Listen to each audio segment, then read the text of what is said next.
የመንግስት ተቃዋሚ ለሆናችሁ የአማራ ልሂቃን በሀገር ውስጥ ያላችሁም በውጭውም ሀገር ላላችሁ እንደምታውቁት ሁላችንም እንደምናውቀው የአማራ መሰረት የነበረው የቀዳማዊ ኃይለ ሥላሴ የዘውዳዊ ስርዓት የፈረሰው በአማራ ልሂቃን ነበር።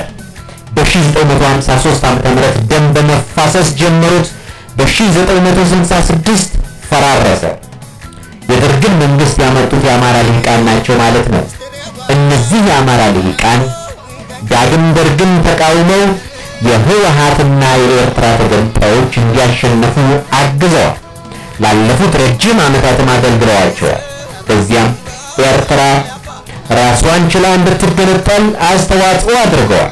በተመሳሳይ ሁኔታ ህወሓትን ለማስወገድ በተደረገውን ዘመቻ ከፍተኛውን ሚና የተጫወቱትና የመጨረሻውን ዱላ የሰነዘሩት የአማራ ልሂቃን ነበሩ። በዚያም ዛሬ ስልጣን የተቆጣጠረው ኃይል እንዲመጣ ምክንያት ሆነዋል ማለት ነው። እንደቀደመው ሁሉ ዛሬም ይህንን ራሳቸው ያመጡትን ስርዓት ለማፈራረስም ከፍተኛ ርብርቦች ላይ ናቸው። እንደተባለው ሁሉንም ስርዓቶች እንዲፈርሱ እያደረጉ ያሉት የአማራ ልሂቃን ሆነው ሳለ የአማራ ልሂቃን የሌሎችን ብሔሮች ልሂቃን ይከሳል። የንጉሱን የአማራ የዘውድ መንግስት ኦሮሞዎች አላፈረሱትም፣ ትግሬዎችም አላፈረሱትም። የአማራ ልሂቃን ታዲያ እንዴት ነው ሌሎችን የሚከሱት? የሚገርመው በ1953 የአማራ ልሂቃን የንጉሱን ስርዓት ለማፈራረስ ሲንቀሳቀሱ የተቃወሟቸው ኦሮሞዎችና ትግሬዎች ነበሩ።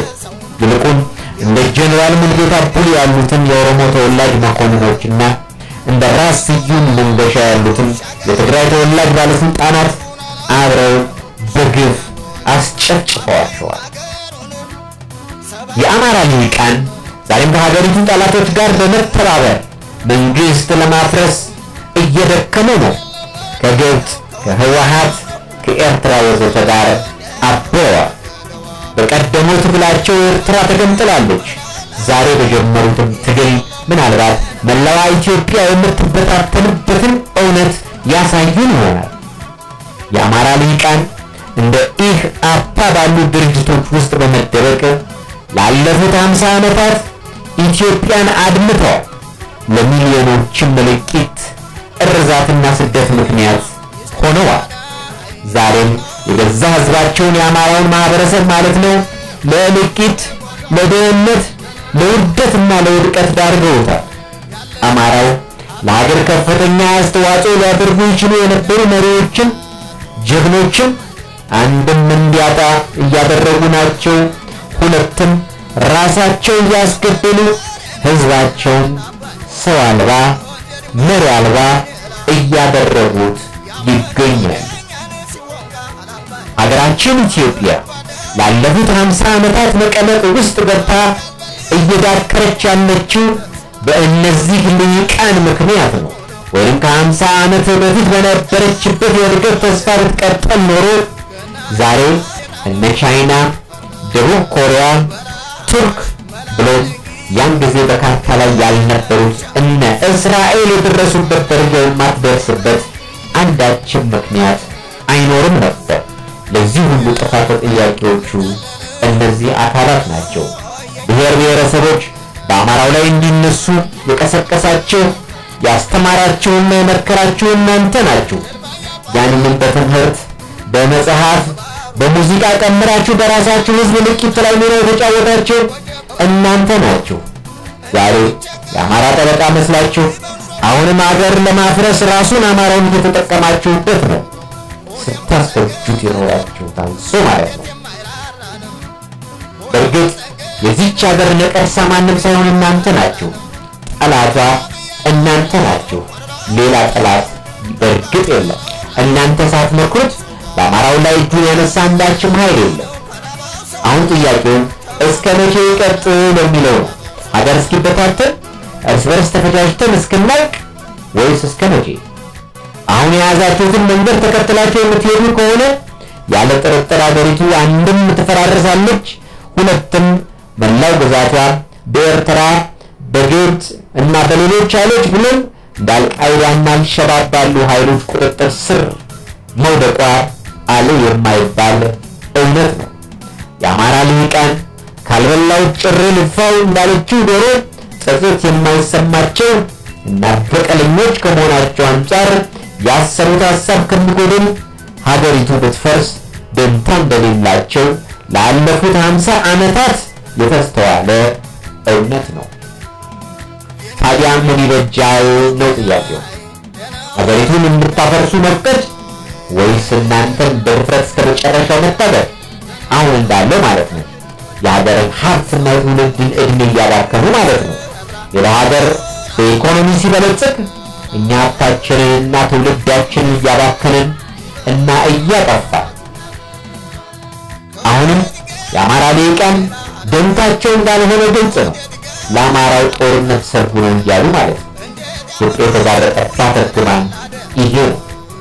እንደሚታወቀው ዛሬ ላይ ሀገሪቱ ሀገራዊ ምክክር ለማድረግ እየመከረች ነው። ችግራችንን በውይይት እንፍታው ማለት ችግር አለብኝ ያለ ሁሉንም ችግሩ ወደ ውይይት አምጥቶ እንዲወያይና መፍትሄ ለመስጠት የአማራ ልሂቃን ላለፉት 10 ዓመታት ይጠይቁት የነበረው ሕገ መንግሥታዊ ማሻሻያ ሁሉ በምክክር የሚስተናገርበት የምክክር ሂደት ነው። ለሀገር ፍቅር ያለው ማንኛውም ዜጋ ሊደሰትበት የሚገባ ነገር ቢኖር ይህ የምክክር መድረክ በታሪክ ለመጀመሪያ ጊዜ መደረጉና ስልጣን ላይ ያለው መንግስት መፍቀዱና መተባበሩ ታሪካዊ የሚያደርገው እድል ነው። ከልሂቃን የሚጠበቀው ያለው ሌላ አቅማቸውን ተጠቅመው ይህንን ምክክር የተሳካና ሁሉንም የሚያስደስት እንዲሆን በማድረግ የተረጋጋች ኢትዮጵያ እንድትፈጠር ማድረግና ለቀጣዮቹ 100 እና 200 ዓመታት ወደ ግጭት አዙሪት የማንገባበትን መላ መፍጠር ነው። ስለሆነ የአማራ ልሂቃን በዚህ ምክክር ላይ በሰፊው ተሳትፋችሁ ለሀገር የሚበጅ ተግባር ብትፈጽሙ ባለ ታሪክ ትሆናላችሁ። ለሀገራችሁም፣ ለሕዝባችሁም፣ ለትውልድም የምትቆረቆሩ መሆናችሁን ታሳያላችሁ። በአንጻሩ በተቃራኒው የጉልበትና የኃይል እንቅስቃሴውን ከገፋችሁበትና የምክክሩን ሂደት ለማጥላላትም ለማደናቀፍም የተንቀሳቀሳችሁ እንደሆነ ለሀገራችሁም፣ ለሕዝባችሁም፣ ለትውልድም የማታስቡ በክፉ መንፈስ የተያዛችሁ የሀገሪቱ ጠላቶች ዘላለማዊ አገልጋይ ባሪያዎች መሆናችሁን ታስመሰክራላችሁ። እስከ ዛሬ ለደረሰው ጥፋት፣ እልቂት፣ ውድመት፣ ውድቀትና ስደት ሁሉ ኃላፊነቱ በራሳችሁ ላይ ይሆናል። ምርጫው የራሳችሁ። የተቀረውን ሕዝብ ይህንን በሚገባ ተገንዝቦ እነዚህ ልሂቃን በሚያስቡት ልክ ራሱን አዘጋጅቶ ሀገሩን፣ ሕዝቡንና ትውልዱን ማዳን ይኖርበታል።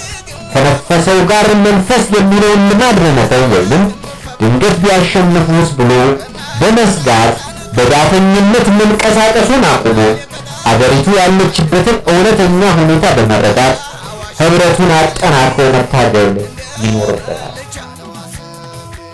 አሁን ባለንበት ሁኔታ ሀገሪቱ ምርጫ አድርጋለች። አዲስ መንግስት በወርሃ መስከረም ይመሰረታል። ተመራጭ ህጋዊ እና ቅቡል ጠቅላይ ሚኒስትር ይኖራታል። ህገ መንግስቱ በህጋዊ መንገድ እስኪስተካከል ድረስ ባለው ህገ መንግስት ትመራለች።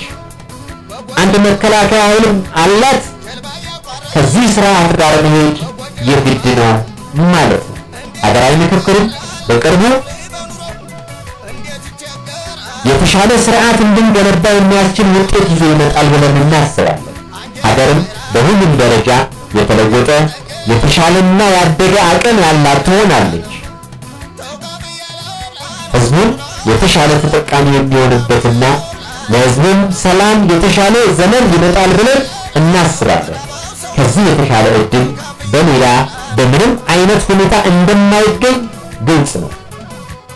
የሁላችንም ዜጎች አካሄድ ከዚህ ሂደት ጋር መሆን ይኖርበታል።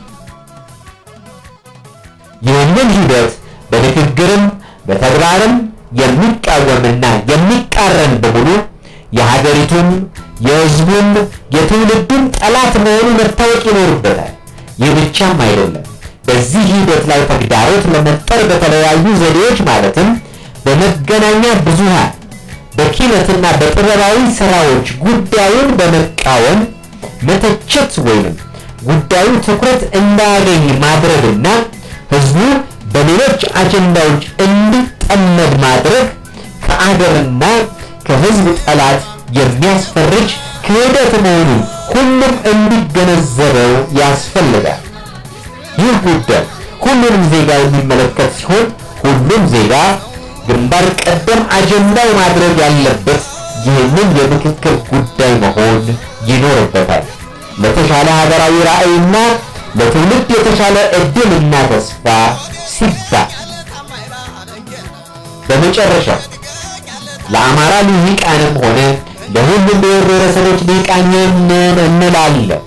ሁላችሁም እንወክለዋለን የምትሉትን ህዝብ ጥያቄ ወደ ውይይት መድረክ አምጥታችሁ ቅሬታችሁን፣ ስጋታችሁን፣ ፍላጎቶቻችሁን ሁሉ በግልጽ አቅርባችሁ በመከባበርና በቅንነት ፍትህና ርትዕን ዓላማችሁ አድርጋችሁ የራሳችሁን አጀንዳ ብቻ ይዛችሁ የባዕዳንን ፍላጎቶች ካሉ አስወግዳችሁ እንደ አገር የሚያስቀጥሉንን መፍትሄዎች እንድትተልሙ ትጠየቃላችሁ።